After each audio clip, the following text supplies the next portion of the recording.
Hello, this is Reverend Bill, and I'm going to apologize for my kind of different setup today, but I'm in my new digs. That's why I've not recorded anything the last few days. I apologize. But, and my studio is a little different, so I'm not able to actually put up my little cheat sheet like I usually do. My apologies. I don't have another monitor, so I'll describe to you what you'd usually see as I talk, and I'll have my other monitor ready for next time, hopefully. I'm doing my show, so with my description of what I'm talking about, maybe that'll help. Uh, but anyway, I do have a lot to cover. A lot of things have been happening, and we'll definitely go through them.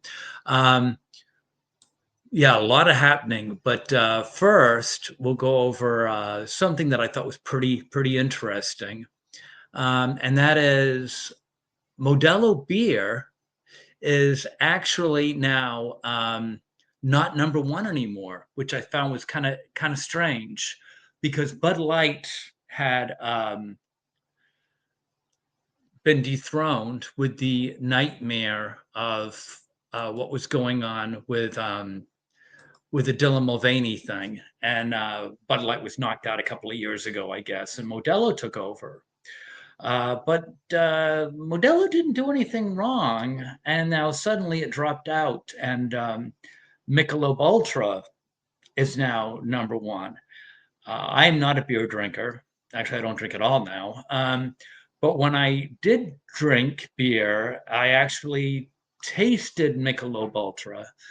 In college, I was a Michelob drinker, not Michelob Ultra. I don't think they had Michelob Ultra when I was back in college. I think Moosehead was my big beer back then, and Heffenreffer when I was hurting for money. Um, but I drank Michelob, and I liked Michelob. But so when I tried a beer again, I tried Michelob Ultra.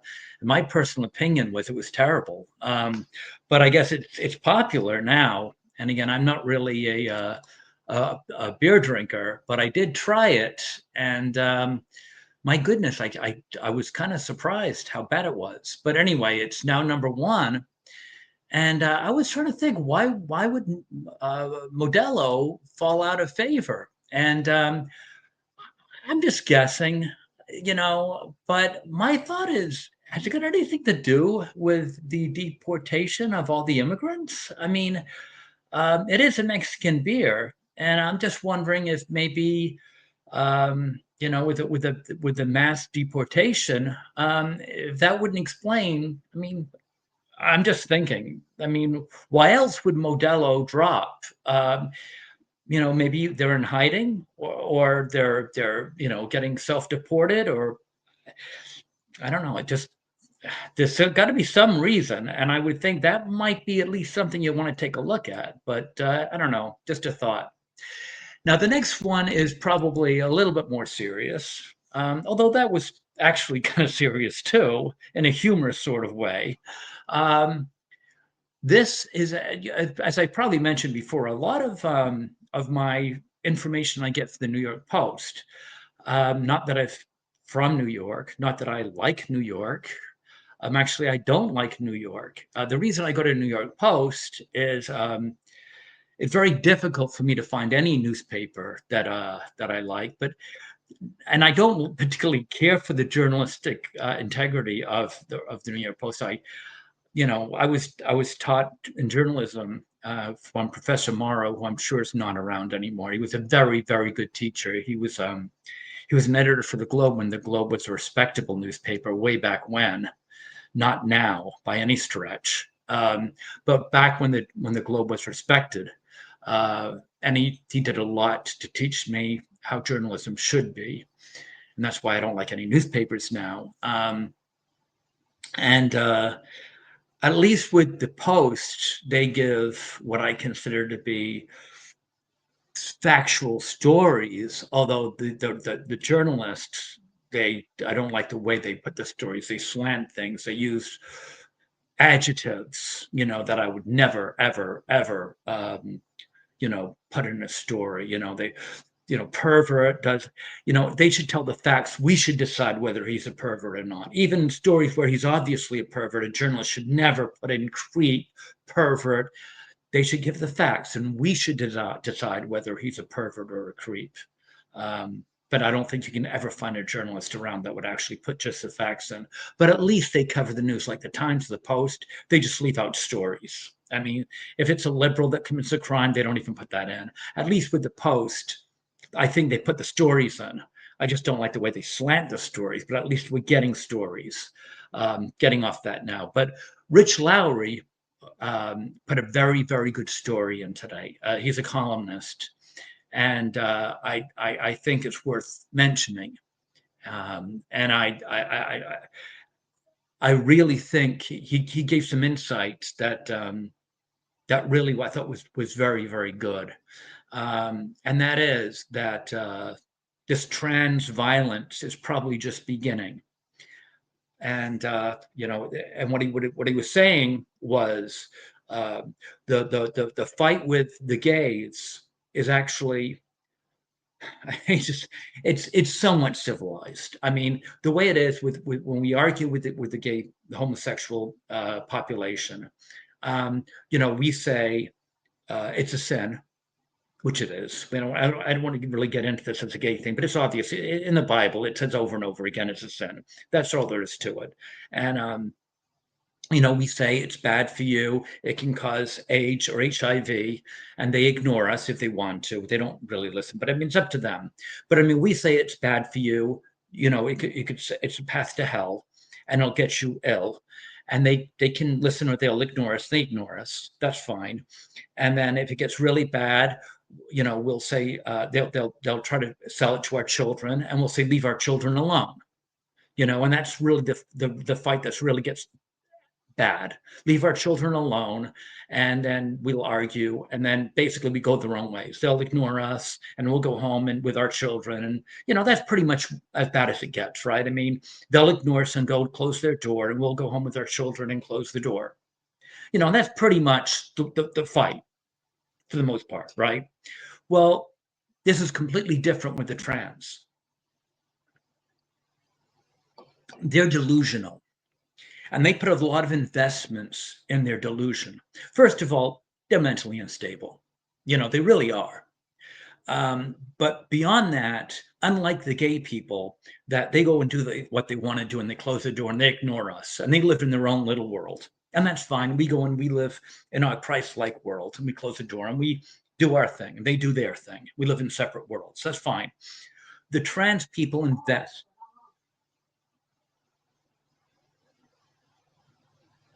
I don't know what that was. Anyway, the trans people live in their own world. They invest.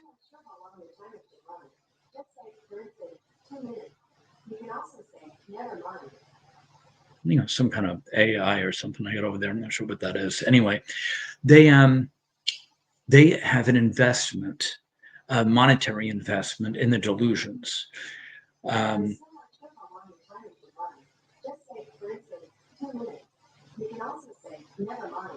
Never mind. I don't know what that's about. Anyway, they have their money, and they invest in their delusions, and they build their life around what that is. Their fragile life, and their fake pronouns, and they live in that delusion, and they invest in it, and they have relationships on it, and they build on that delusion. And I think he mentioned it's a game of like Jenga, where you pull things out, and they build up this structure, and it's fragile. It's really fragile, and they're mentally delicate. And when they walk around outside, their whole existence is dependent on you subscribing to it. And their relationships are all built on you accepting who they are. And, if you pull that pin out, their whole existence, their relationship, who they are, everything is depending on you buying into it. And if the emperor's no clothes, if you call them sir or madam with the wrong thing, you're bringing down their world. This isn't a matter of a gay person, you saying, shame on you, you shouldn't be gay. This is like tearing their world apart. And they're already mentally unstable. So, this isn't a thing where they can just run home and close the door and be with their partner. I mean, you're basically um, ripping their world apart. I mean, you're telling them they're not a man or a woman. And I mean, um, the truth is they're not. I mean, you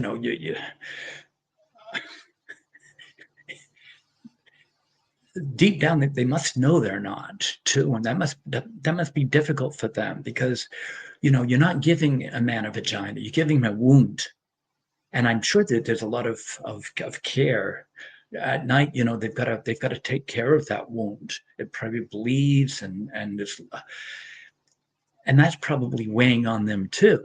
You know, so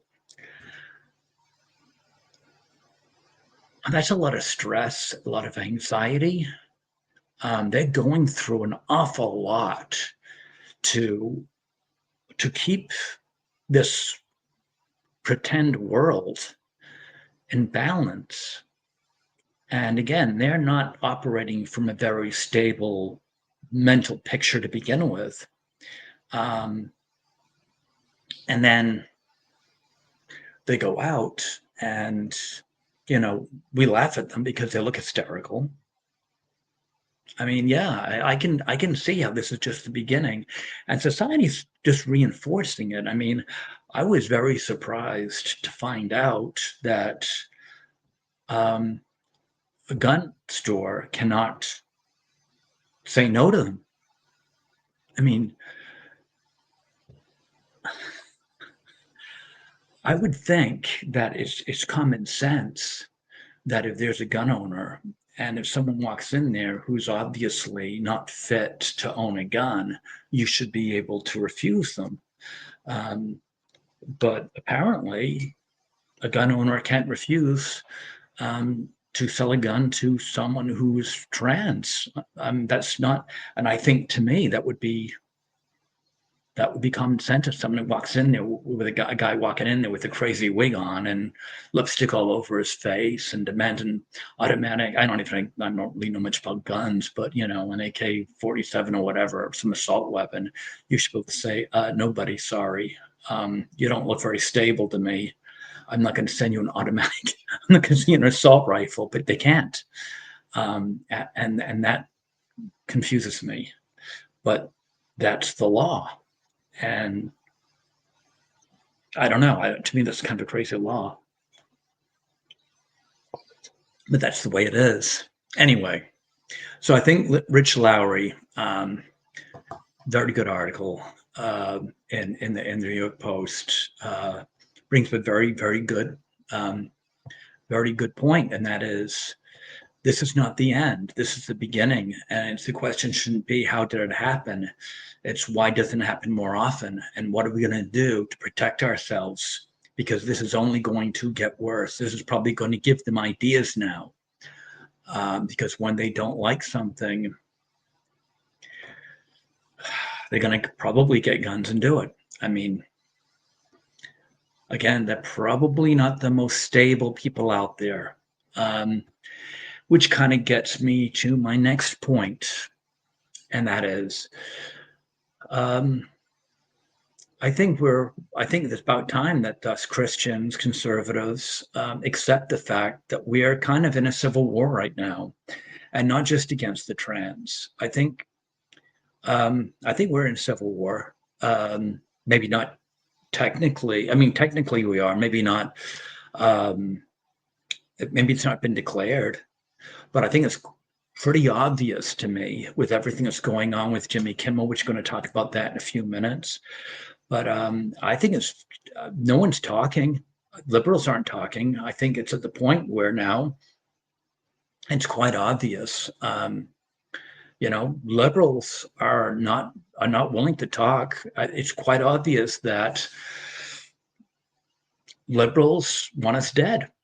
I mean, they're not willing to budge at all. If we are not going to give liberals what they want, liberals want everyone that does not agree with them. They want us dead. They're not. I don't know any liberal that's willing to budge. They want what they want, or they want us to die. There's no. I don't know any liberal that wants to sit down and talk.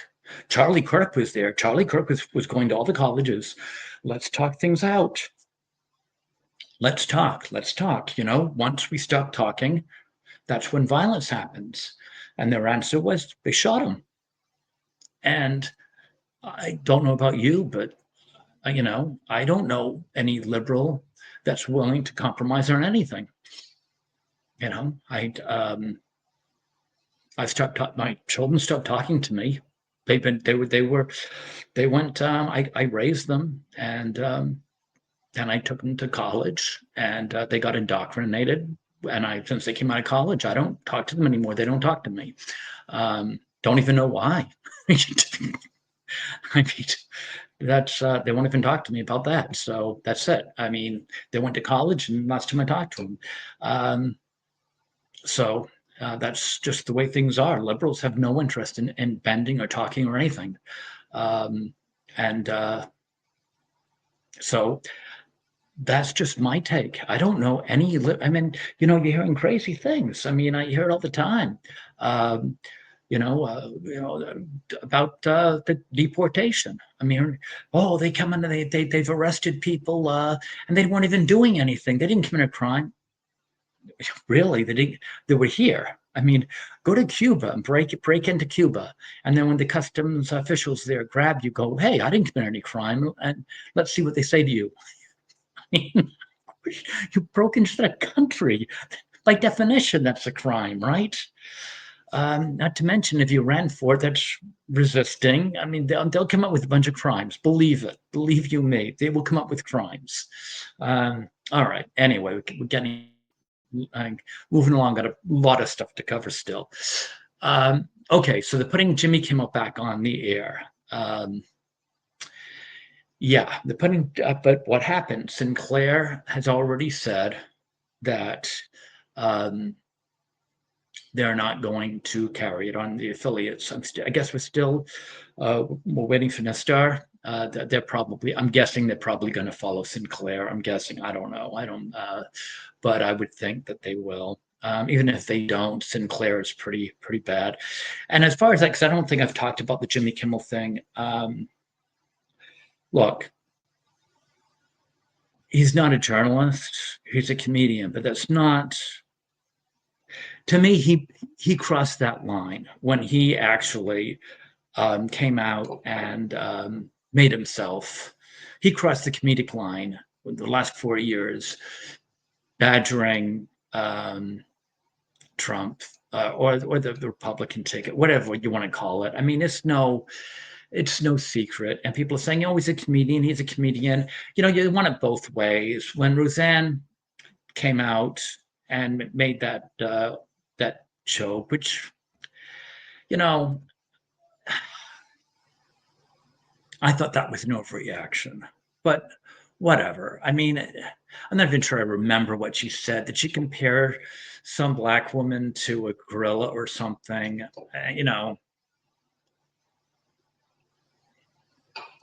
I even forget what she did, but it was borderline, and they took her off the show.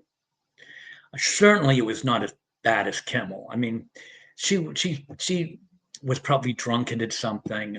Kimmel went up and he absolutely lied, and he was sober, and he lied intentionally. Lied. That wasn't. I think Roseanne. Not to compare the two. I think Roseanne was drunk and said something she thought it was funny. And I think comedians always have to take risks, and sometimes the risks fail. I saw Joan Rivers once when she was doing Celebrity Apprentice, and she said a joke that she thought was hysterical. It wasn't bad taste; it was just a dumb joke, where she was clucking like a chicken. And the funny thing is, she actually went to Donald Trump because I guess the rest of the people on her team didn't think it was funny, and she started doing it. Donald Trump, who lasted everything, and Donald Trump goes, "No, that's not funny." Because it wasn't. But she misfired. Comedians do that. She thinks some things are funny, they're not funny. Donald Trump goes, "No, it's not funny." So she dropped it finally. I think Roseanne Barr got drunk or something. She blamed it on Ambien, and she made a joke, and it wasn't funny. It wasn't funny. Okay, was a little offensive, but it wasn't funny. Jimmy Kimmel went out and he flat out lied for politics. He knew it wasn't. He must have known it wasn't true. Everyone knew it wasn't true, and lie like that. I mean, should his show have been canceled? I don't like him, so I'll say yes, but that was probably a little harsh. But I can't wish enough bad things on Jimmy Kimmel.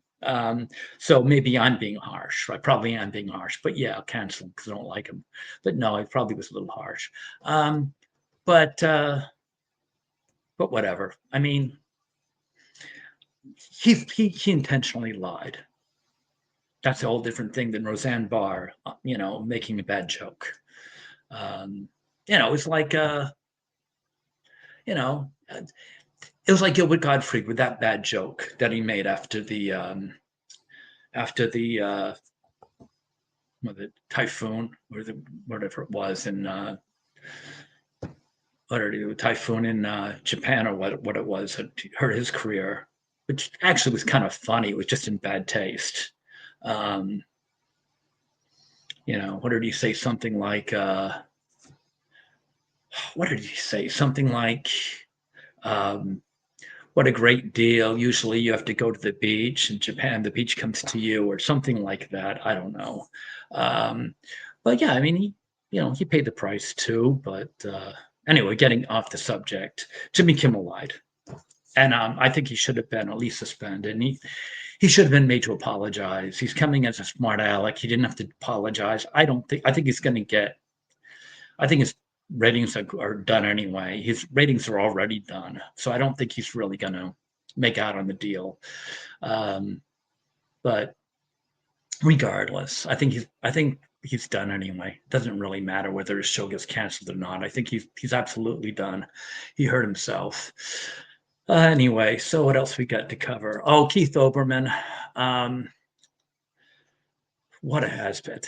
I can't believe, what do you say, Charlie Kirk's burning in hell. Um, where do the guys come from? I mean, the guy, Charlie Kirk might actually, be the closest thing to a saint in this earth. I mean, really, he had patience. He had patience far exceeding mine, and I try to be a really nice guy sometimes, but and I watch him in these debates, and he's really he's very, very amenable to all kinds of people that I wouldn't have patience for. I mean, seriously, there's no doubt in my mind that he's with Jesus right now, and I hope he's got a, he's.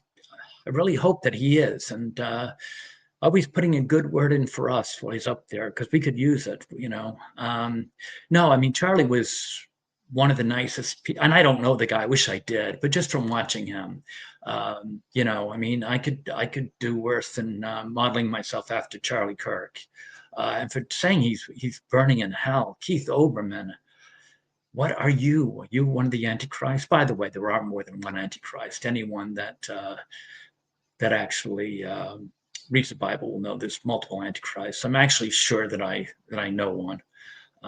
But yeah, but he seems to be like he's looking to get one of the labels of an Antichrist. Oh, Jimmy Kimmel, I think I already covered him. He's too stupid to be an Antichrist. I don't know what he is. I'd like to string him to be a punching bag. What else we got? Oh, Obama. Now, here's the thing. I was saying to my wife, he claims to be a Christian. I don't buy it, by the way. I honestly He actually, by the way, okay, my first thing I want to say about Obama is he came out and he said he never met Charlie Kirk. He knows what he stands for, and he's wrong about everything. Pretty much. Now, anyone who says he's against everything Charlie Kirk stands for either doesn't know what Charlie Kirk stood for, or he's a really bad person because everything Charlie Kirk stood for was no violence, talk things out, let's be reasonable. I mean, how could you possibly say you're against it? You know everything Charlie Kirk stands for and you're against it. You obviously are a very bad person, or you don't know what Charlie Kirk stood for. Um, so that's my take on things. You're either a very bad person or you're lying when you say you know what Charlie Kirk stood for. So that's my first thing. My second thing I was saying to my wife was, number one, I don't think he's a real Christian, flat out. However, I said to my wife, of all the bad things I think about Obama, had he shown up at Charlie Kirk's funeral and shown up as a Christian, doesn't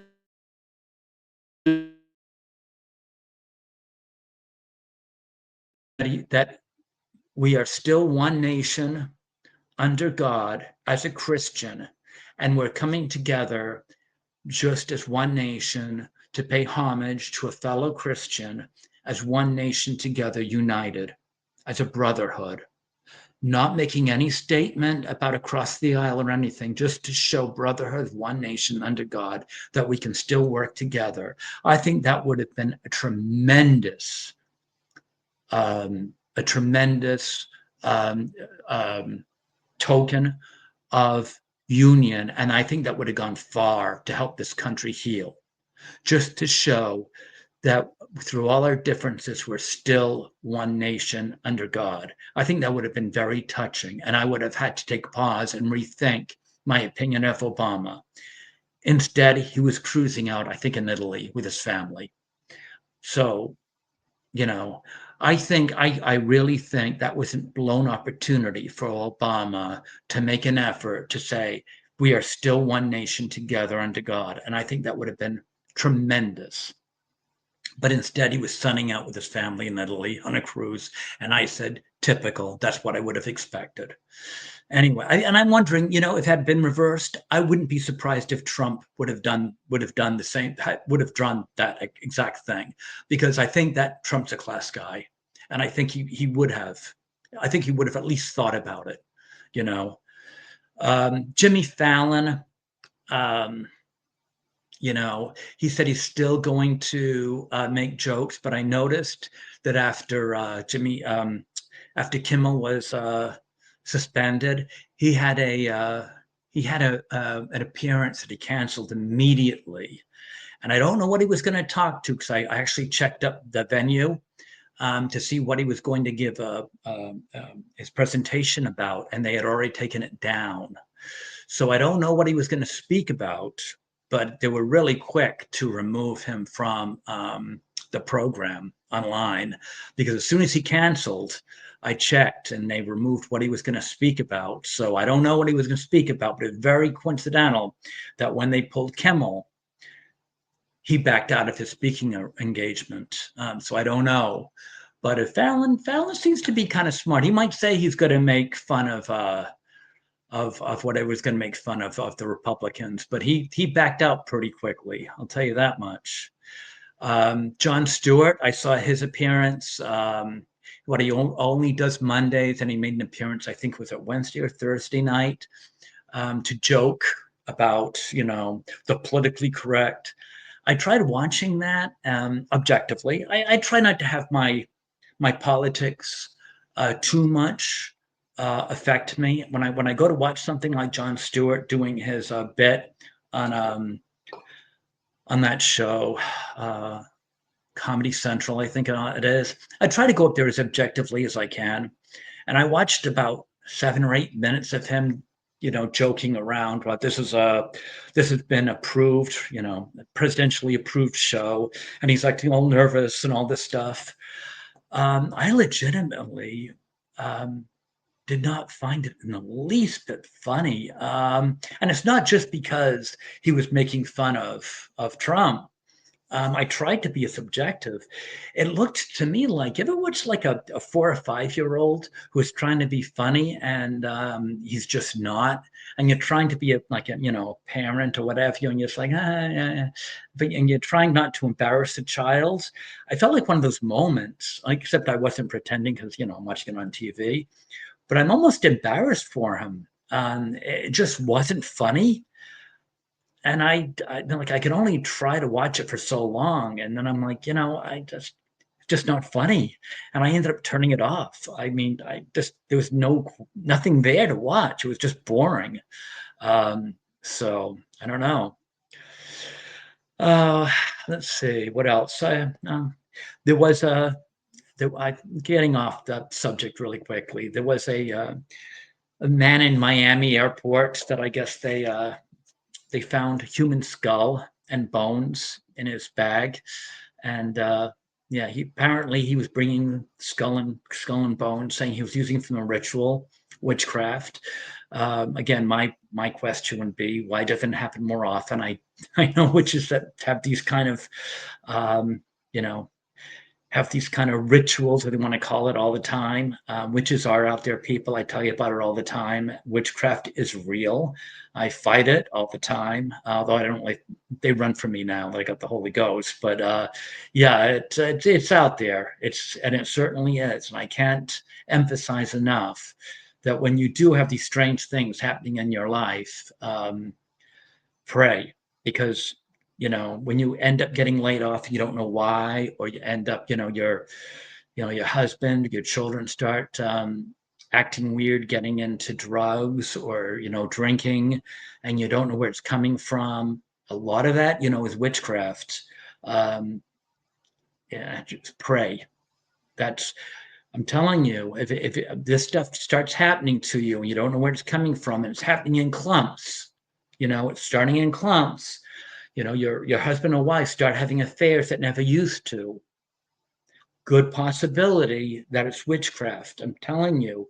I wish someone had told me years ago, when these things start happening, especially in clumps, good possibility that's witchcraft entering your life. And Jesus will help you and take care of that if you pray. One other thing that's kind of interesting that kind of slipped through, and I didn't mention it with everything that's going on with Charlie Kirk, but not to be missed, that there was some shocking footage of a UFO that came out a couple of weeks ago. And again, I've been sitting on this because of the Charlie Kirk thing. But there was Congress was shown footage of a UFO that was entered into space, and the U.S. military shot a Hellfire missile at it. And a Hellfire missile is serious business. And it hit the UFO and did no damage. It just bounced off it. And that is not a small thing. The UFO it got knocked off a little bit and just continued.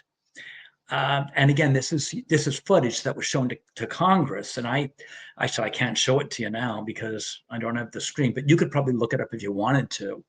And let me read you from what it said here. There's known metal or technology publicly acknowledged that can resist the explosion of a Hellfire missile, which is designed to destroy heavily armored tanks and fortified structure. Now, this is bounced off the UFO with no effect. The Hellfire's explosive anti-tank warhead can penetrate up to 31 inches of armored steel, enough to defeat modern main battle tanks. Let's see. The thermobaric variants cause powerful blast and pressures capable of demolishing reinforced buildings and bunkers. Um, Basically, I'm going to just not read everything. No conventional human technology or vehicle is known that could survive a Hellfire missile direct hit, as the UFO reportedly did. Again, let me read that again. No conventional human technology or vehicle is known that could survive a Hellfire missile direct hit, as a UFO reportedly did. This event is verified, would underscore a technology or material strength far exceeding anything known in modern military defense. So essentially, a UFO came in here and we shot our Sunday missile, a Hellfire missile, at it, and it shrugged it off and kept on going. And this is not something from TikTok. This was shown to Congress. This was shown by our US military to Congress. Okay. This is not a TikTok thing. And this came out probably about a day or two before Charlie was killed. So it kind of got buried. But I caught this and I just wanted to show it, or to talk to you about it. But that's pretty major. But again, it got kind of buried with everything else that was going on. But anyway, that's all I got for you today. And I'll end it there. And hope you liked it. If you did, like, share, and subscribe. If you didn't, well, come back again and we'll try again harder next time. Talk to you later. Reverend Bill signing off. Bye.